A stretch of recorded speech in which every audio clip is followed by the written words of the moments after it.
dalam kehidupan ini, kelahiran dan kematian itu selalu ada. Itu yang disebut dengan perubahan. Kehidupan ini selalu berubah-ubah, ya. Tapi di balik perubahan itu ada keabadian. Ya, di balik perubahan ada keabadian. Ya. Dan yang namanya kehidupan itu selalu berubah sampai kapanpun.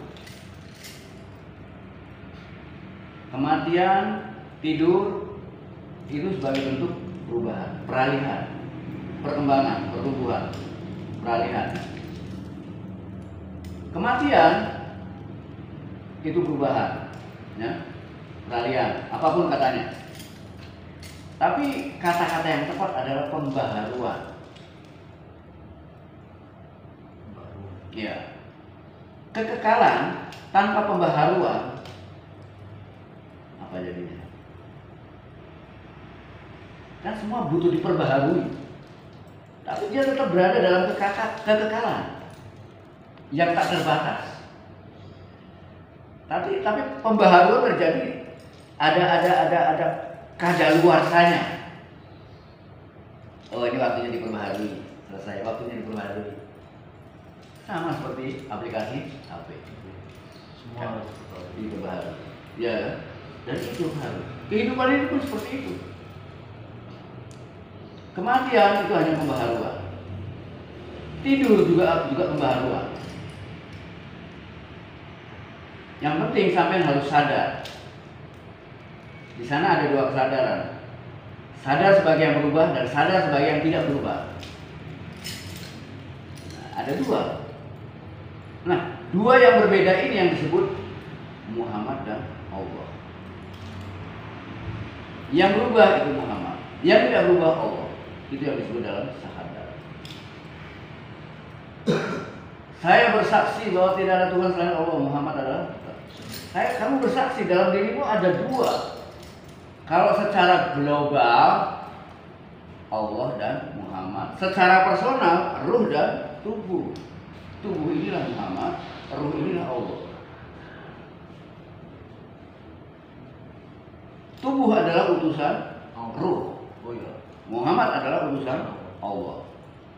Apa yang dilakukan Muhammad adalah apa yang menjadi kehendak Allah. Apa yang dilakukan tubuh seharusnya adalah kehendak dari ruhnya. Tapi apa yang dilakukan oleh tubuh kita bukan kehendak ruh, tapi kehendak nafsu kita, kehendak ego kita. Sehingga manusia ketika dia masih diperbudak, masih ada di bawah kendali kendali nafsunya, dia disebut manusia. Dia disebut manusia. Siapa manusia itu? Manusia adalah budak dari pikirannya sendiri. Itu yang disebut dengan sudra.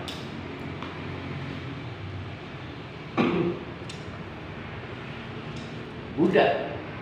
Jadi yang disebut manusia adalah budak. Kalau dia mulai menyadari diri bahwa ternyata aku ini hanya budak yang ditunggangi, budak yang terjajah. Nah kan kesadaran ini, orang yang sudah mampu menyadari ini yang disebut waisa. Ini orang-orang Hindu nggak tahu. Orang Hindu hanya tahunya Sudra, Waisa, Kesatria, Brahmana itu hanya kasta sosial. Hanya perbedaan sosial, ini orang-orang rendah, orang-orang seperti ini keturunan dewa, ini. Bukan itu. Itu nafsu yang berbicara. Ini berbicara tentang perjalanan spiritual manusia. Awalnya hanya budak, kemudian menyadari diri sebagai budak dan kemudian mencoba untuk melakukan kebebasan diri. Ketika dia sadar sebagai budak, jadi tingkat kedua adalah dia mulai menyadari bahwa ternyata Islam ini hanya budak. Maka kalau kita ingin bebas dari perbudakan, kita harus melakukan perlawanan. Melawan adalah kesatria.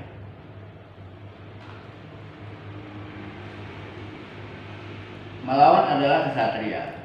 Maka orang-orang yang sedang dalam peperangan, ini yang disebut dengan Bratayuda. Perang melawan dirinya sendiri. Kalau orang Islam menyebutnya jihadun nabi. Perang yang paling besar adalah perang melawan dirinya sendiri. Kalau dalam peperangan ini sampai mencapai kemenangan, itulah Brahmana. Orang-orang yang sudah mencapai Brahmana, itu yang dalam Islam disebut insan kamil. Nah, orang-orang yang sudah mampu melewati insan kamil, baru dia disebut Muhammad. Bukan manusia lagi, Muhammad. Artinya apa Muhammad? Orang yang terpuji.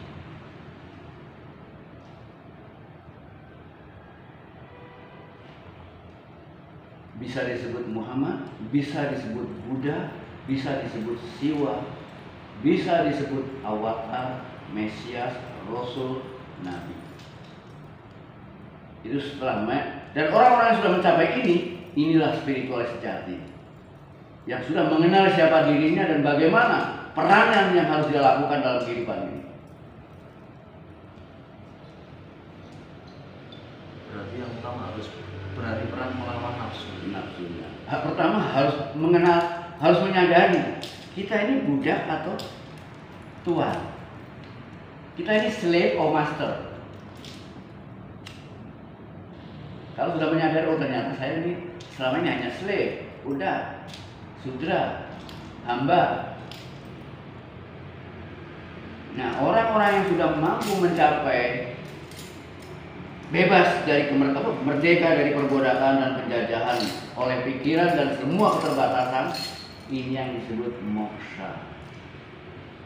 Tapi sementara ini orang memahami moksha adalah bebas dari tumimba lahir. Itu juga keliru. Moksha adalah kemerdekaan yang kamu dapatkan ketika kamu mampu meruntuhkan semua bentuk penjajahan yang ada di dalam diri. Itu baru disebut moksha. Karena kata-kata moksha dari moha ke saya. Moha itu artinya nafsu, saya itu artinya merdeka.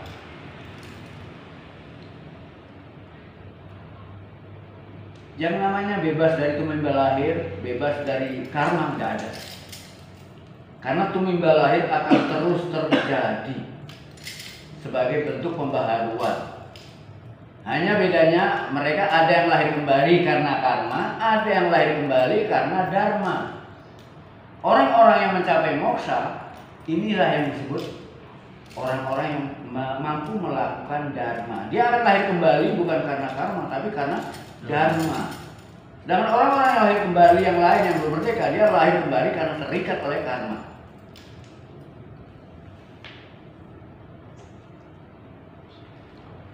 Terus kira-kira ada enggak yang orang yang tidak akan lahir kembali? Tidak ada. Semua akan berputar. Itu siklus. Jadi semuanya pasti akan lahir kembali dengan sesuai karma. Sesuai dengan karmanya ataupun dharmanya. Para nabi itu spiritualis sejati semua. Kalau ada orang spiritualis menghina nabi-nabi, dia bukan spiritualis, nggak ngerti sama sekali.